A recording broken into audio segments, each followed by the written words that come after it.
हे पितरांनो तुम्हाला नमस्कार कर. ओम श्री गणेश देवताय नमः. ओम श्री कुलदेवताय नमः. ओम श्री गुरुदेवताय नमः. ओम सर्व श्री इष्टलिंग देवताय नमः. शिवशरणात मित्रांनो, मी कडाप्पा परत एकदा आपल्या समोर हजर आहे.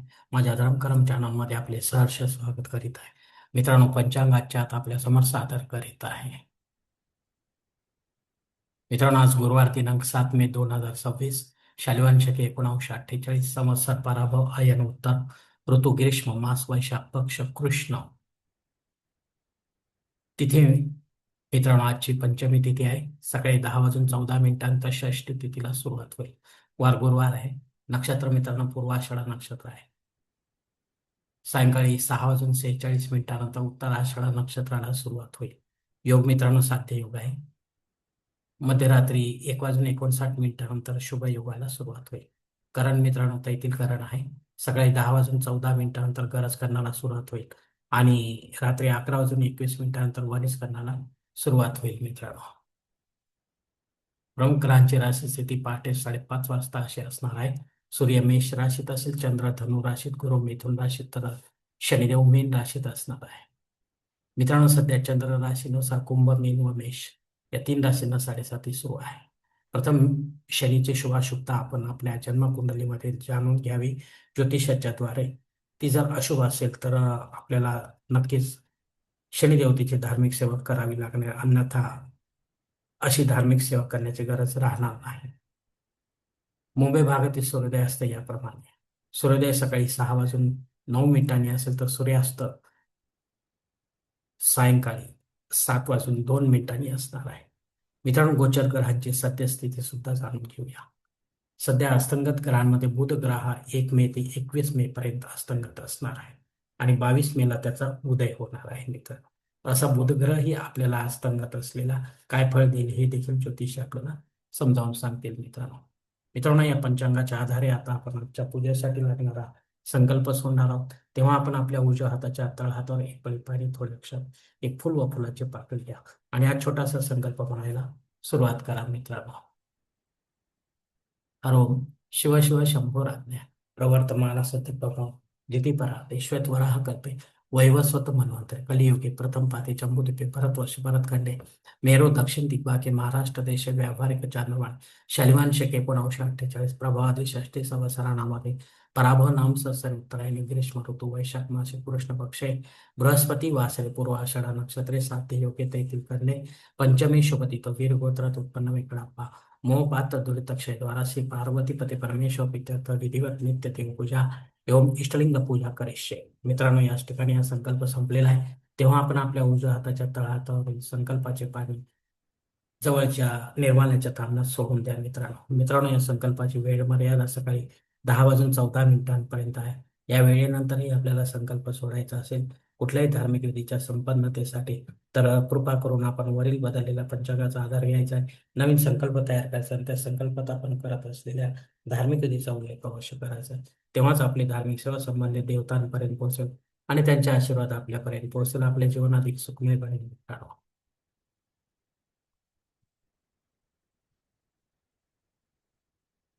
मित्रांनो आता मुहूर्त विभागामध्ये पाहूया. या धार्मिक विधीने त्यांचे मुहूर्त काळ याप्रमाणे दिलेले आहेत. सर्वात प्रथम साखरपुडा यासाठी मुहूर्त दिले दिनांक 9, 10 आणि 13. डोहाळ जेवणासाठी मुहूर्त आता या मासात नाही. बारसे करण्यासाठी मुहूर्त दिले दिनांक 9, 11 आणि 13. जावळ काढण्यासाठी मुहूर्त दिले दिनांक 10, 11 आणि 14.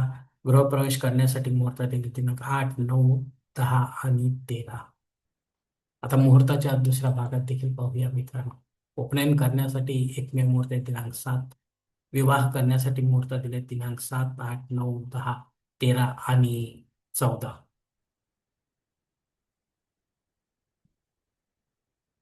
वास्तू शांती करण्यासाठी मुहूर्त दिले दिनांक 8, 9, 13 आणि 14. भूमिपूजन व पायाभरणी करण्यासाठी मुहूर्त दिले दिनांक 7. एकमेव मुहूर्त आहे.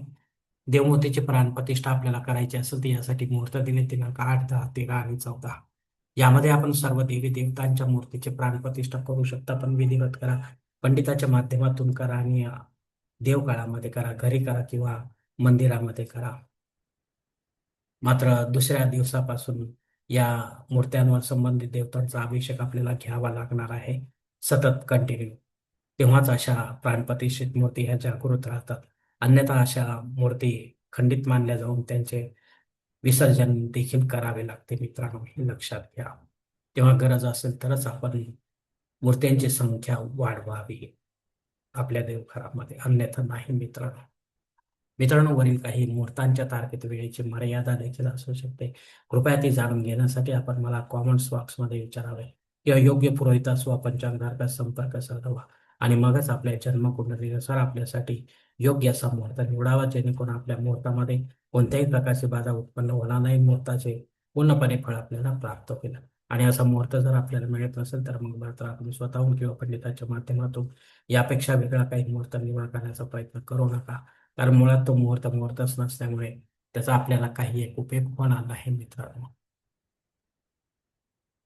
पंचांगातील इतर काही महत्वाची जी माहिती आहे ती आता आपण पाहणार आहोत. पंचांग शुद्धी नाही मित्रांनो. दिनविशेषमध्ये सकाळी 10 वाजून 14 मिनिटांनंतर दत्त योगाला सुरुवात होत आहे.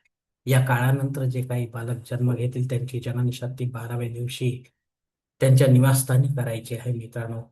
विधिवत करायची, पंडिताच्या माध्यमातून करायची आणि